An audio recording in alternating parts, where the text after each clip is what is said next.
Thank you very much for inviting me. So my name is Lars Andersen. I'm the founder of two companies, My Name Tags and Arty Lobster. So if I start very briefly with the first one, Arty Lobster, it's a very young, very small company, 2 years old. We do 3D printed pet sculptures. So we take 10 photos of your dog, we create a computer model of that dog, paint it on the computer, and then create a 3D printed model of it, 14 to 20 centimeter big. And it's a unique, one-of-a-kind sculpture. We only sell on the internet, sell across the world, but it's still a very small company. So at the moment, we are not paying VAT. We're based in the UK.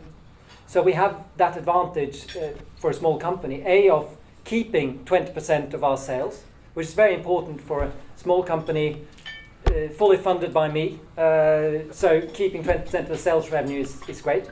And secondly, we avoid the administrative burden for a very small company of paying VAT.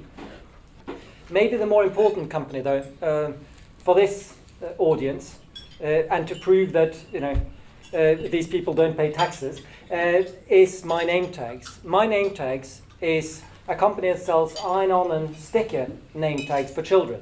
So labels with name, a phone number that you put on clothing, on children's shoes, on children's pencils. As we all know, when children go to school or kindergarten or nursery, they lose stuff. Things just disappear. Bermuda Triangle.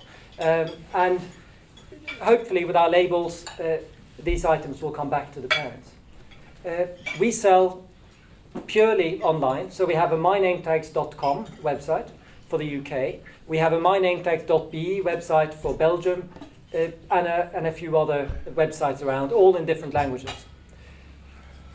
All these orders are being dealt with in the UK. So we have 10 staff in the UK, plus some people to help us in summer. And we then export into different EU countries. We've sold enough into 4 other EU countries to hit the direct selling thresholds, and therefore to register for VAT in these countries. So in Belgium, so in addition to UK, Belgium, France, Italy and Ireland, we also have VAT registrations. So 3 languages. Some of these are annual, some of them are monthly, some of them are quarterly, some of them are 5 times a year. And remember, 10 staff. But I don't have a finance director. I don't have any finance staff. I have a set of accountants. They're good at numbers. They're not very good at languages. So they give me the right numbers, and then it's up to me, the founder, the managing director, to do the VAT reporting.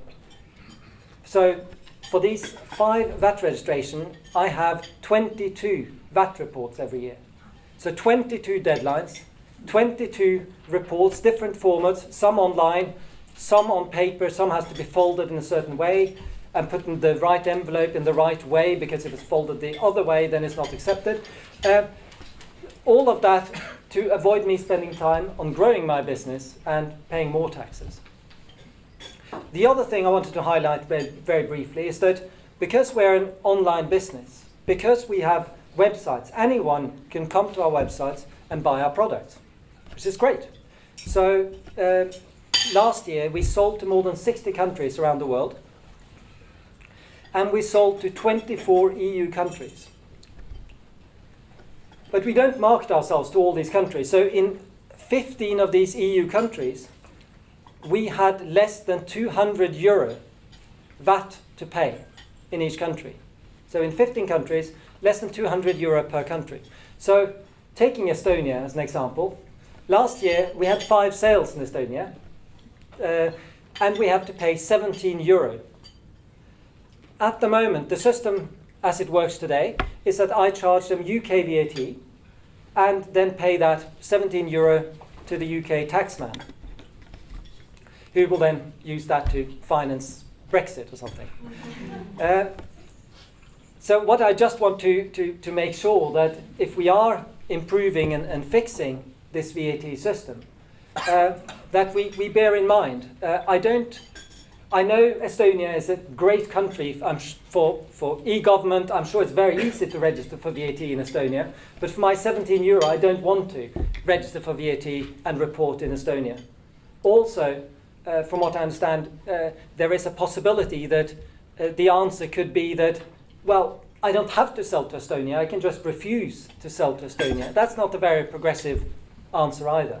So ideally, I suppose, the answer is I tell the UK government that I have these 5 sales to Estonia, and then I pay my €17 to my local government, and they hand it over to the right authority. So I think there are some questions later. So thank you very much for listening to me.